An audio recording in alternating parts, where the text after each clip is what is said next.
우크라이나 사태에 따라 서방 국가들이 1만 3천 항목 이상의 제재를 러시아에 부과하면서 이 항공기 유지 보수에 어려움을 겪고 있는 것으로 알려졌습니다. 그러면서 기체 결함으로 여객기가 비상 착륙하는 사례가 잇따르고 있습니다. 불안불안한 러시아 항공기 상황을 와이타임스가 추적해 봤습니다. 지금 시작합니다.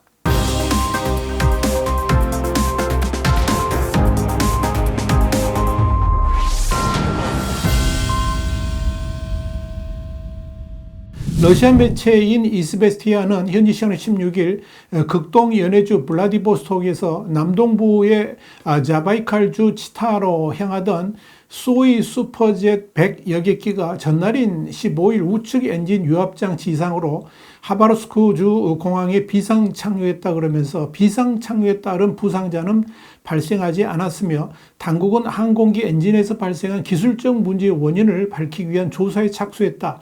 이렇게 보도했습니다. 그런데 문제는 해당 여객기가 바로 전날인 14일에도 이륙 후에 좌측 엔진에 문제가 발생하자 출발지인 블라디보스톡 국제공항으로 긴급 회항해가지고 비상 착륙한 바 있다는 점입니다.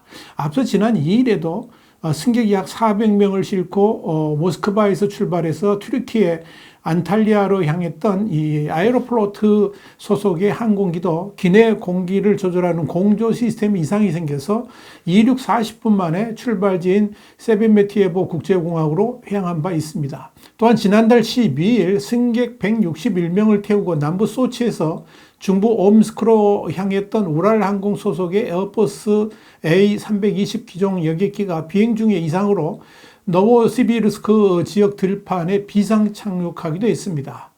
러시아는 지금 서방의 제재로 모든 것이 부족한 상황입니다. 서방은 작년 2월 우크라이나 사태 발발 후에 러시아의 민간 항공기와 예비 부품 유지보수 서비스 공급을 금지했습니다. 이런 까닭에 러시아 항공사들은 항공기 정비 등의 어려움을 겪고 있고 일부는 올해 가을과 겨울 여객기 운항을 줄일 예정입니다. 미국의 시사주간지인 뉴스위크는 현지 시간 16일 세계에서 가장 많은 제재를 받는 국가인 러시아는 이로 인해서 러시아인들의 일상에 큰 영향을 미치고 있다 그러면서 서방의 제재는 러시아 경제를 심각하게 혼란에 빠뜨리고 있다고 보도했습니다.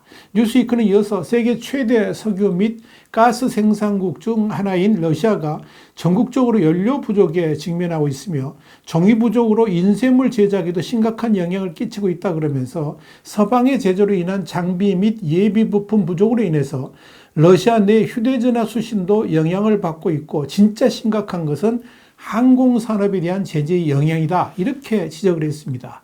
여기에 대해서 러시아 매체인 코메르산트는 지난 5월 러시아 항공사들이 2022년에 부품 수명이 만료된 서방 항공기를 사용해서 2,000회의 비행을 수행했다 그러면서 비행 안전에 직접적인 영향을 미치는 위반사항을 알면서도 어쩔 수 없이 운항되고 있는 실정이다. 이렇게 밝혔습니다. 그 결과 러시아 항공산업은 상업용 항공기의 차질을 빚고 공군력 유지에 추가적인 어려움을 겪으면서 본격적인 위기에 처하게 되었다는 것이 뉴스위크의 보도 내용입니다. 상황이 이렇다 보니까 러시아가 서방 제재로 여객기 부품이 바닥나자 멀쩡한 여객기에서 뜯어낸 부품을 다른 여객기에 돌려 쓰는 그런 작업을 하고 있는 것으로 알려졌습니다.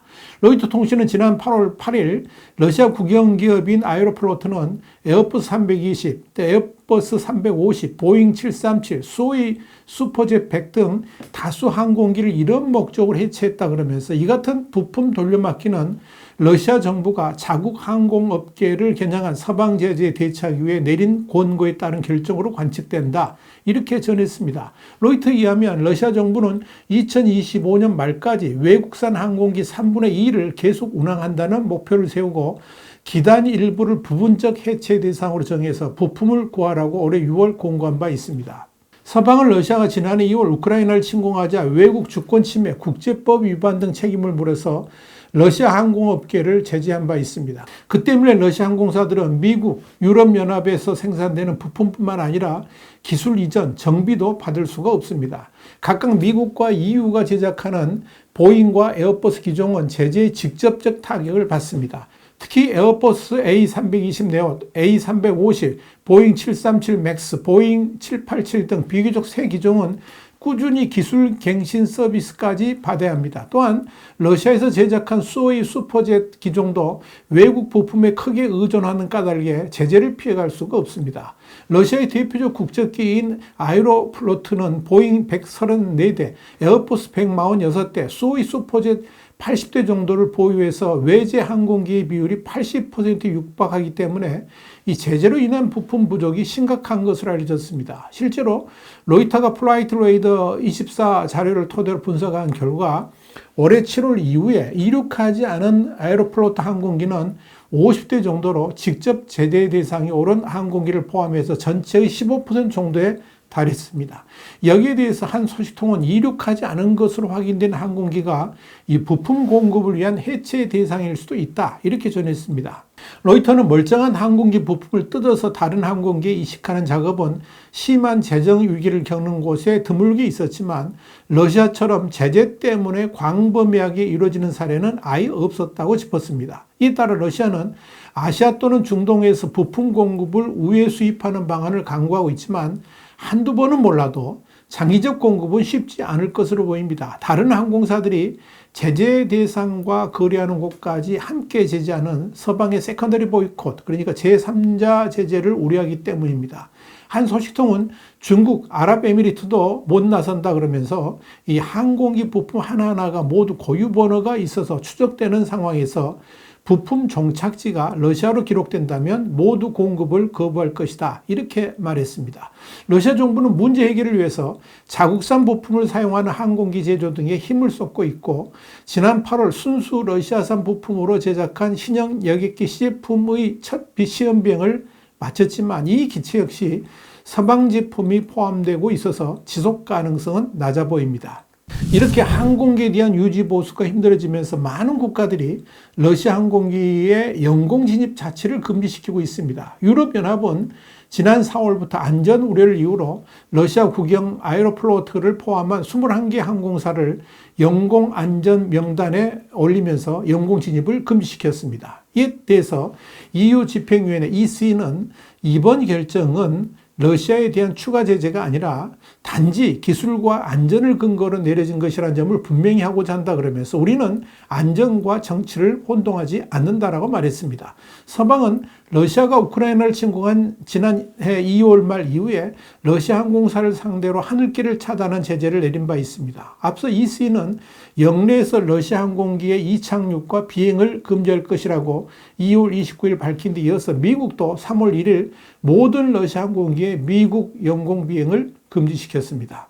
심지어 러시아의 항공기가 서방 진영 국가에 아예 압류당하는 일도 벌어졌습니다. 월스트리트저널은 지난 6월 10일 캐나다 정부는 토론토 피어슨 국제공항에 착륙한 거대한 러시아 화물기를 압수했으며 러시아의 침략에 대한 보상으로 우크라이나에 항공기를 제공할 계획이라고 보도해서 충격을 줬습니다. 여기에 대해서 캐나다의 외무부 장관인 멜라니 졸리는 성명을 통해서 오늘 캐나다는 크렘린의 침략 전쟁을 지원하고 이익을 얻는 사람들에게 더 이상 숨을 곳이 없을 것이라는 분명한 메시지를 러시아 정권에 보내고 있다고 밝혔습니다. 세계에서 가장 큰 화물 수송기 중 하나인 안토노프 AN124 화물기는 캐나다 정부가 2022년 2월 러시아 소유 항공기에 대한 영공을 폐쇄한 이후에 토론토 피어슨 국제공항에 갇혀 있었습니다.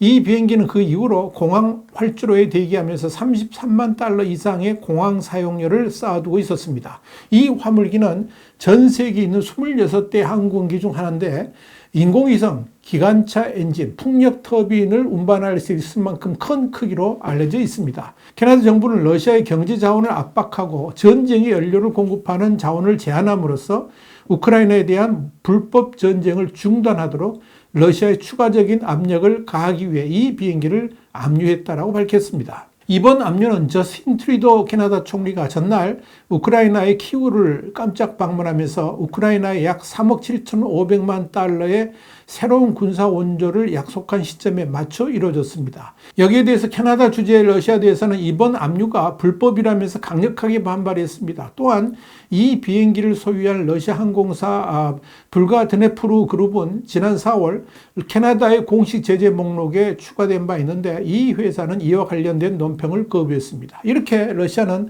날이 갈수록 외국과의 교류마저도 차단될 위기 속으로 빠져들고 있습니다. 특히 영토가 넓은 러시아에서 국내 항공마저 안전을 보장하지 못한다는 점에서 서방의 제재는 의외의 곳에서 러시아인들에게 충격을 안겨주고 있습니다. YTN 정세분석이었습니다. 감사합니다.